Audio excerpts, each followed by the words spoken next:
Assalamualaikum warahmatullahi wabarakatuh. Alhamdulillah, puji dan syukur senantiasa kita panjatkan kepada Allah Subhanahu wa taala. Salat dan salam semoga tercurah dan terlimpahkan kepada baginda Nabi besar Muhammad sallallahu alaihi wasallam. Teman-teman sekalian, selalu dirahmati Allah. Ini adalah video yang memang saya buat sebagai video reaksi, video tanggapan atas beberapa pandangan-pandangan yang saya pikir sangat fatal ketika disampaikan tentang krisis kemanusiaan yang ada di tanah Palestina.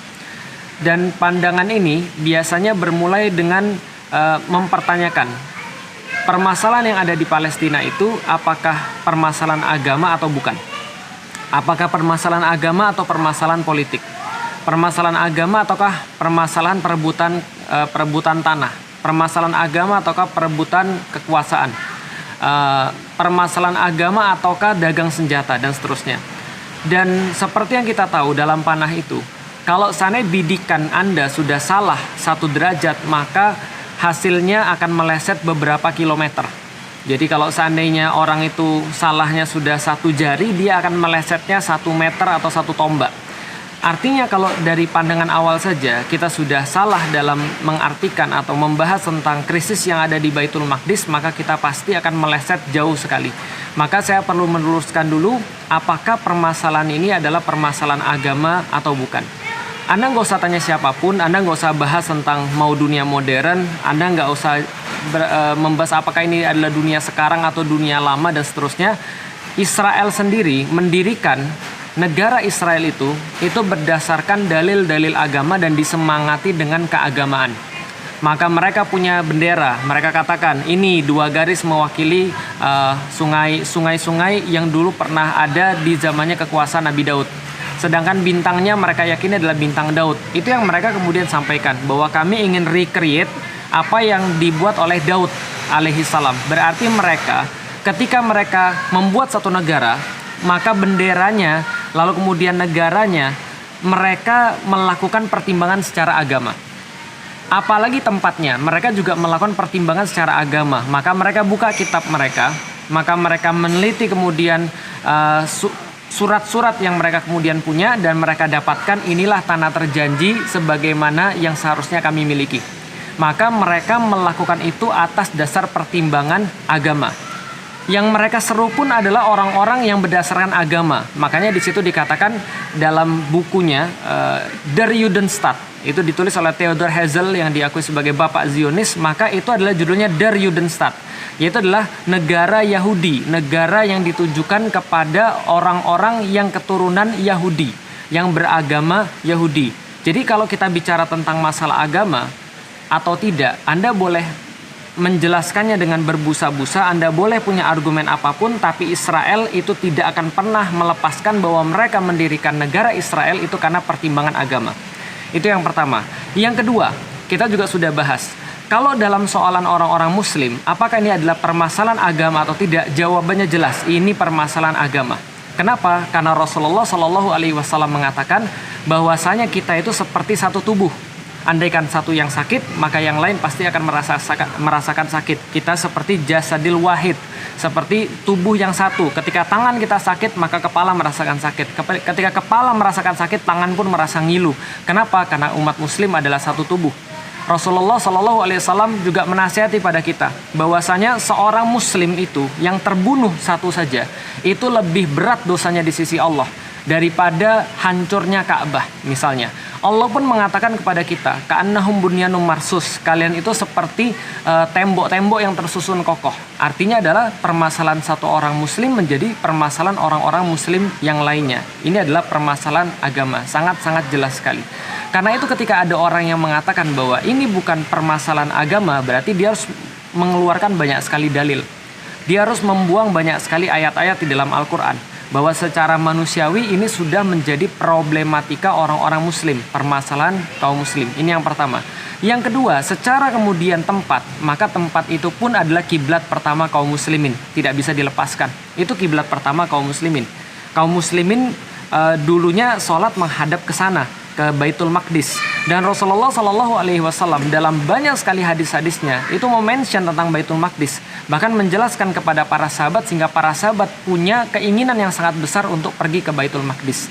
Artinya adalah apa? tanah itu adalah permasalahan agama bagi orang-orang muslim. Baitul Maqdis adalah tanah yang dimention oleh Rasulullah Shallallahu Alaihi Wasallam yang menandakan bahwa itu adalah satu kompleks Masjidil Aqsa atau satu kota, yaitu kota Yerusalem yang disebut sekarang, ataupun satu wilayah yang disebut dengan Ardul Muqaddasah. Ini adalah bagian daripada agama. Itu adalah tempat Isra Rasulullah Shallallahu Alaihi Wasallam. Dijelaskan di dalam Al-Quran, Subhanalladzi asra bi abdihi lailam minal masjidil haram ilal masjidil aqsa alladzi barakna haulahu. Berarti ini sudah jelas sekali, ini adalah dalam pandangan orang-orang muslim, ini tidak bisa dilepaskan daripada perkara agama.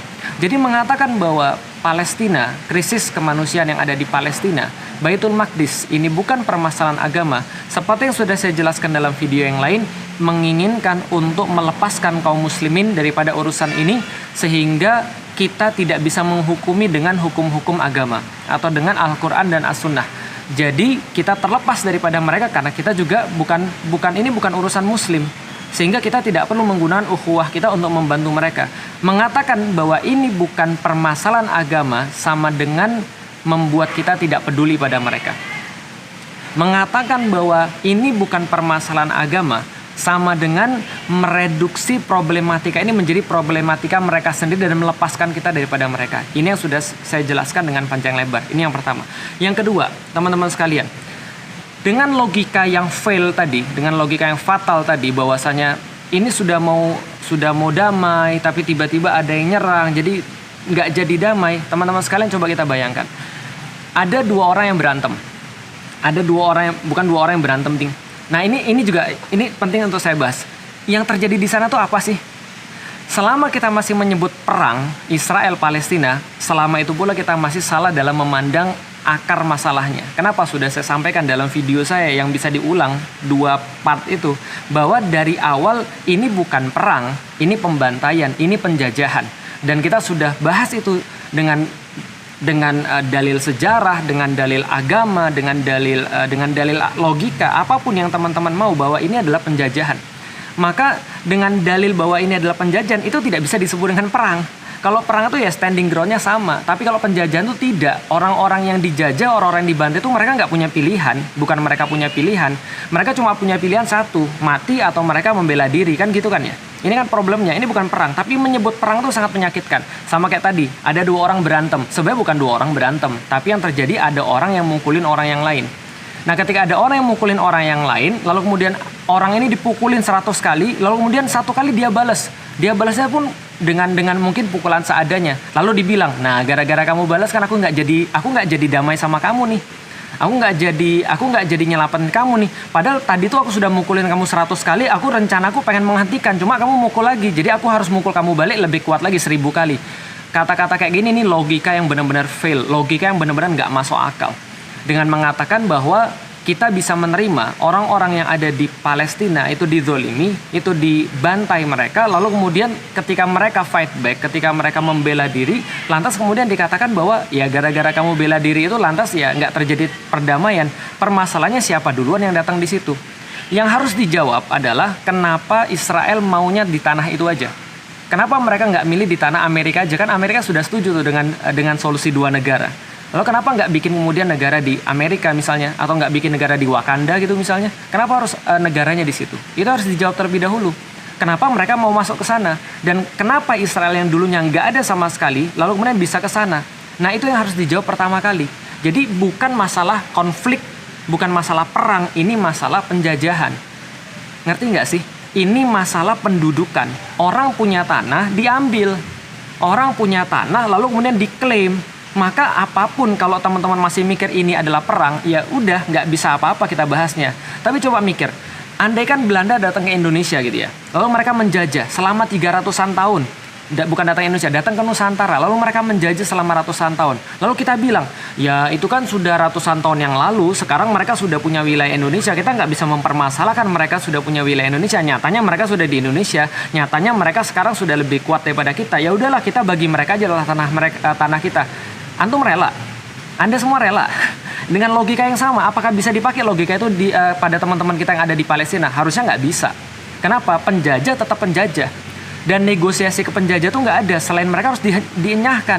Tiba-tiba penjajah datang ke kita. Ya udah gini aja deh, daripada lu gue pukulin terus, Dan gue pukulin lu, ya lu bales sih. Makanya kalau lu bales, ya lu balas dengan bambu runcing, ya gue kirim lagi rudal ke sana, gue kirim lagi senjata ke sana, gue kirim lagi meriam ke sana karena lu balas pakai bambu runcing sih. Nah, kalau logika kayak gitu yang dipakai, ya Allah, Indonesia berarti salah. Dan ingat teman-teman sekalian, kenapa mereka takut banget kalau ini adalah menjadi permasalahan agama? Karena Indonesia baru bisa melawan dengan seimbang ketika Kiai Haji Hashim Asy'ari mengatakan bahwa ini masalah agama, resolusi jihad. Maka siapa yang bantu Belanda, mereka termasuk orang-orang yang kafir. Dan siapa yang kemudian berjihad, mereka mati dan mereka mati syahid. Ini permasalahan agama. Ketika diangkat menjadi permasalahan agama, ini menjadi satu permasalahan yang penting dan menjadi permasalahan yang semua orang muslim ketika fight di situ mereka merasa worth it gitu loh maksudnya. Nah, jadi ini harus diselesaikan terlebih dahulu teman-teman sekalian. Mengenai kemudian yang lain tentang problematika, ada banyak sekali kesalahan-kesalahan logika, logical fallacy yang saya dapat di situ.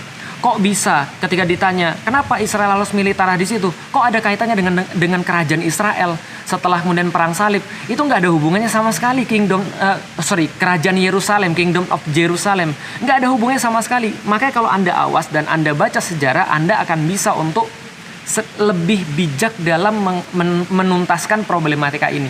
Jadi kalau kita lihat pertama-tama dulu harus dibahas secara sejarah ini problematikanya di mana. Ini benar nggak masalah agama? Dan kalau memang Anda jujur melihat semua ini ada masalah agama, udah kita jelasin. Masalah agama. Nah, kalau kita sudah bisa memandang kalau ini adalah masalah agama, maka yuk buka Al-Quran. Yuk buka Al-Hadis. Lalu kemudian kita lihat bagaimana kita bisa menyelesaikan ini kalau memang ini adalah bagian daripada masalah agama yang memang sudah dikasih tahu di dalam Al-Quran dan Hadis. Bahwa memang tanah itu akan menjadi tanah yang bermasalah, kita tahu. Dan kita memang kita memang tidak mengharapkan bahwa masalah akan selesai dalam waktu singkat. Apalagi sampai menyalahkan Hamas. Hamas sih mereka ngebom. Hamas sih mereka begini. Hamas sih mereka begitu.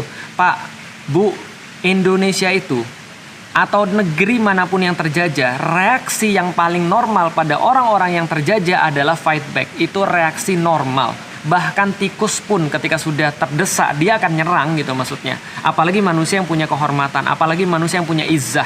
Yang tanah mereka dirampas, kehormatan mereka dirampas, ekonomi mereka dirampas, terlebih lagi agama mereka dinistakan. Bahwa kiblat pertama mereka dinistakan. Ya mereka pasti fight back dong, apalagi mereka punya harga diri. Dan itu yang terjadi di Indonesia. Itu yang diajarkan oleh pejuang-pejuang kita. Ketika kita mendapati suatu kezoliman, maka pejuang kita mengajarkan, agama kita mengajarkan, kamu nggak boleh diam, kamu nggak bisa diam, kamu harus berdiri, kamu harus melawan. Kamu harus berdiri, kamu harus menyampaikan sesuatu yang benar. Dan perjuangan itu nggak serta-merta cuma secara politik. Yang kita sudah tahu bahwa yang mengkhianati perjanjian selalu saja orang-orang Yahudi. Selalu saja Israel yang mengkhianati perjanjian. Jadi perjanjian itu bukan merupakan sebuah jalan yang dimana mereka selalu mengkhianatinya. Nah, apalagi kemudian kesalahan itu ditimpakan kepada Hamas. Dengan kemudian dalil bahwa Hamas jual senjata. Dengan dalil bahwa Hamas itu pengen kekuasaan dan segala macamnya. Bro, lihat dulu awal masalahnya ada di mana. Hamas nggak bakal muncul in the first place kalau seandainya Israel itu tidak menduduki wilayah yang ada di Baitul Maqdis. Yang memang bukan tanah mereka. Secara apapun. Tapi kan Inggris sudah menang pada Perang Dunia Pertama. Itu yang kita bahas. Kenapa ada Perang Dunia Pertama? Dan emang kemudian menjadikan wajar kalau Inggris menguasai tanah Palestina dan memberikan kepada Zionis untuk kemudian menduduki tanah itu. Sedangkan di situ masih ada orang-orang. Apa yang kita bahas ini tentu aja percuma kalau Anda sudah dari awal selalu membungkus narasi ini semua dengan dalil radikalisme dan terorisme. Maka siapapun yang berbeda pandangan dengan Anda, siapapun yang kemudian Anda kira sebagai radikalis, sebagai teroris, ya Anda akan pandang dari sisi itu aja. Maka Hamas itu teroris. Orang-orang Indonesia membela Baitul Maqdis, mereka yang tidak suka dengan Israel adalah teroris, itulah radikalis. Ya kalau sudah sudut pandangnya begitu, kita sudah nggak bisa berharap pada apapun. Ya sudah, tutup aja, close aja sudah semua. Sekalian aja close your mind gitu kan ya. Sudah sekalian aja. Kenapa? Karena kalau semua harus dibungkus dengan sudut pandang radikalisme, terorisme, ya sudah kita nggak akan pernah dapat kebenaran. Kebenaran akan jauh daripada mata apalagi hati Anda. Tapi bagi semua orang yang kemudian mereka masih punya mata, hati, telinga, akal untuk berpikir, maka Anda coba lihat dalil-dalilnya, Anda coba pelajari kemudian faktanya, Anda coba pelajari kemudian sejarahnya, dan dari situlah Anda akan menjadi orang-orang yang tidak hanya terdidik, tidak hanya cerdas, tapi Anda menjadi orang-orang yang jujur dengan keimanan bahwa Allah dan Rasul-Nya saja mengarahkan bahwa ini selalu menjadi problematika agama. Ini selalu menjadi urusan agama yang harus kita perhatikan. Baitul Maqdis adalah sebagian daripada hati kita. Maka kalau Allah dan Rasulnya saja senantiasa mengatakan, menjelaskan bahwa ini adalah masalah agama, maka siapalah kita yang kemudian berani mengatakan bahwa ini bukan urusan agama, cuma urusan politik, perebutan kekuasaan, perdagangan senjata. Siapalah kita mengatakan bahwa kita nggak usah menghakimi, kita nggak usah menuding, tapi kita sendiri yang menuding dengan apa yang kita nggak ngerti dan kita nggak tahu, dan mengabaikan fakta-fakta yang sedemikian terang di depan mata kita. Allah misal sekalian, semoga bermanfaat. Assalamualaikum warahmatullahi wabarakatuh.